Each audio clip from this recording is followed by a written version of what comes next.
Како Струга нема друга. Во Струга има еден убав спој на природна убавина и културно наследство.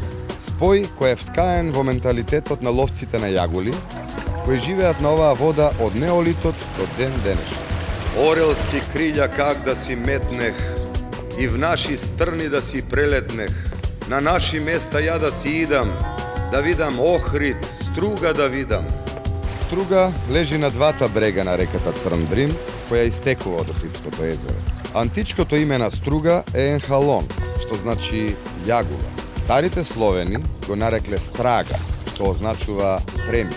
Во 11 век византиската патеписка Ана Комнен го спомнува како град на 100 мостови. Појадок на Средезеро? Да, но само за гостите на Хотел Дрим.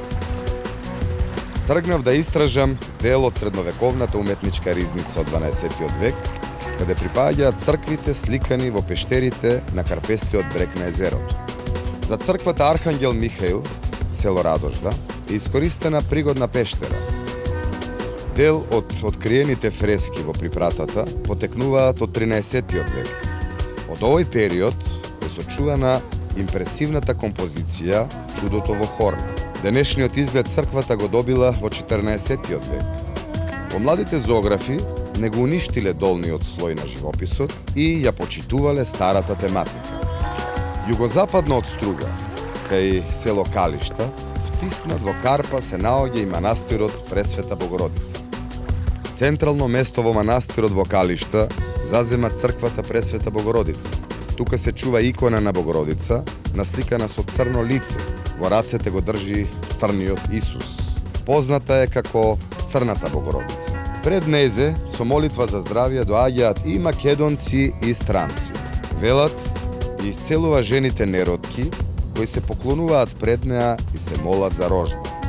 Црквата Свети Атанасије во Калишта е посветена на Александрискиот архиепископ од 4 век, сместена во природна карпа и во неа е сочуван најголемиот сликарски ансамбл на средновековното сликарство во Струшко. Поради отвореноста во Струга дува ветер од југ, кој ги повикува ловците на јагули и плашици, а и од север студениот стрмец, кој со себе си ги носи бранови. Езерото изобилува со живот. Карпестото крајбрежје и водните растенија се живеалиште на безброј видови, што се цел на истражувачите повеќе од еден век.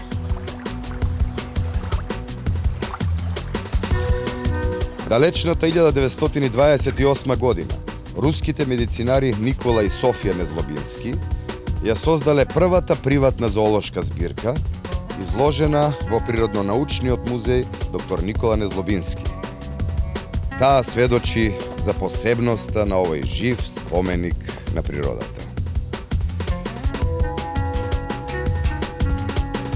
Ако сте во Струга, задолжително посетете го овој музеј.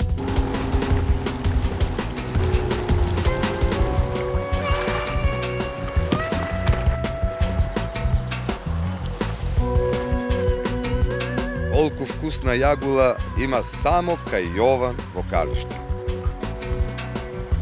Вакво езеро нема никаде на друго место. Ова не е езеро, ова е сол за Господова.